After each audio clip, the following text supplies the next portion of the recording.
जय भोले जी। दोस्तों, कैसे हैं आप सब। अगर मेरी वीडियो जो पहली बार देख रहे हैं सब्सक्राइब जरूर कर दीजिएगा प्लीज़। कोरोना महामारी के चलते बच्चों की पढ़ाई बहुत ख़राब चल रही है।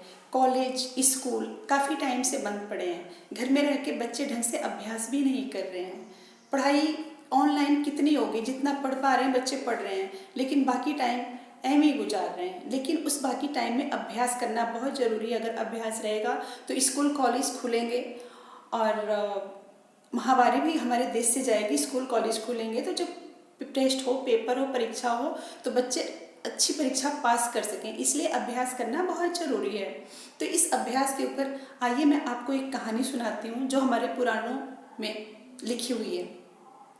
एक बार किसानों के बीच में और इंद्र भगवान के बीच में कुछ तो हो जाता है। इंद्र भगवान गुस्सा हो जाते हैं और बारिश करना बंद कर देते हैं। किसानों से रिक्वेस्ट करते हैं कि आप प्लीज़ बारिश कर दीजिए, हमारा खेत खलिहान बर्बाद हो जाएगा नहीं तो हमारे इंद्र भगवान कहते हैं कि सब कुछ मेरे हाथ में नहीं है, शंकर भगवान बारिश करवाएंगे। तो किसान शंकर भगवान के पास प्रार्थना करने जाते हैं। तो इंद्र भगवान किसानों से पहले शंकर भगवान के पास जाके बोलते हैं कि आपसे किसान प्रार्थना करने वाले हैं। तो भोले, हे भंडारी, आप ये कह दीजिएगा कि 12 साल के बाद बारिश होगी और जब मैं डमरू बजाऊंगा तब बारिश होगी। तो भोले जी बोलते हैं ओ ठीक है, मैं कह दूंगा। तो जैसे ही किसान आते हैं, प्रार्थना करते हैं भोले जी से। भोले जी कहते हैं कि बारिश तो 12 साल के बाद होगी और जब मैं डमरू बजाऊंगा तब बारिश होगी। किसान मायूस होके घर वापस आ जाते हैं, अपने अपने घरों में बैठ जाते हैं। एकदम मायूस हो जाते हैं, अब तो 12 साल का इंतजार करना पड़ेगा। वो बैठे रहते हैं।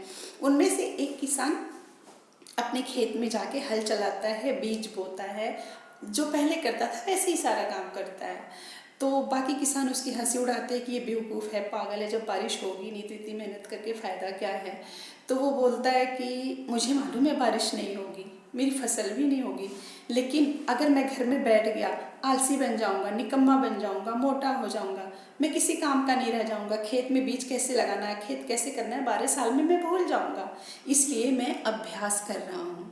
मैं अभ्यास 12 साल तक करता रहूँगा, वरना मैं सब कुछ भूल जाऊंगा और आलसी बन जाऊंगा। तो सब लोग उसकी हंसी उड़ाने लगे, उसे पागल कहने लगे। लेकिन पार्वती माता इस बात को सुन रही थी।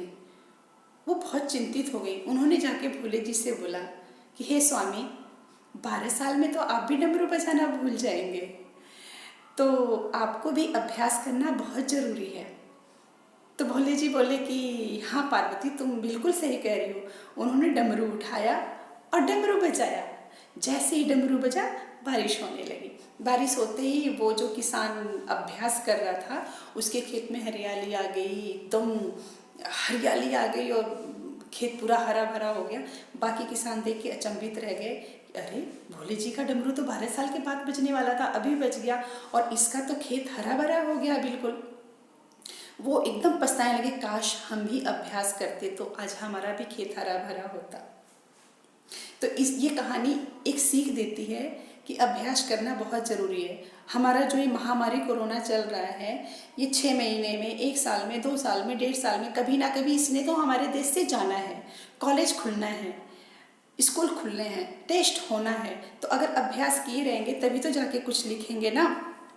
तो अभ्यास करना लाइफ में बहुत ज़रूरी है। डमरू कभी भी बस अभ्यास ही गुणवत्ता का सार है। अभ्यास ही है जो किसी भी लाइन में आपको पूर्ण रूप से कामयाबी देगा। इसलिए अपनी पुस्तकें पढ़ें और जिस क्षेत्र में हैं उसे आगे बढ़ने की कोशिश करें। अभ्यास करते रहेंगे तो अचानक ही एक लॉकडाउन भी ख़त्म होने वाला है और कोरोना महामारी हमारे देश से जाने वाली है और अचानक ही आपके टेस्ट होंगे। अगर आप अभ्यास नहीं किए रहेंगे तो आप नीचे गिर सकते हैं। इसलिए ऊपर उठने के लिए अभ्यास करना बहुत ज़रूरी है। और हाँ, कोरोना अभी हमारे देश से गया नहीं है, तो सेफ रहें, घर में रहें, सुरक्षित रहें और हर चीज़ में, जिस भी क्षेत्र में है, हर चीज़ का अभ्यास करते रहें, क्योंकि अभ्यास करना बहुत ज़रूरी हो। जानते हो क्यों? क्योंकि डमरू कभी भी बज सकता है। जय भोले जी।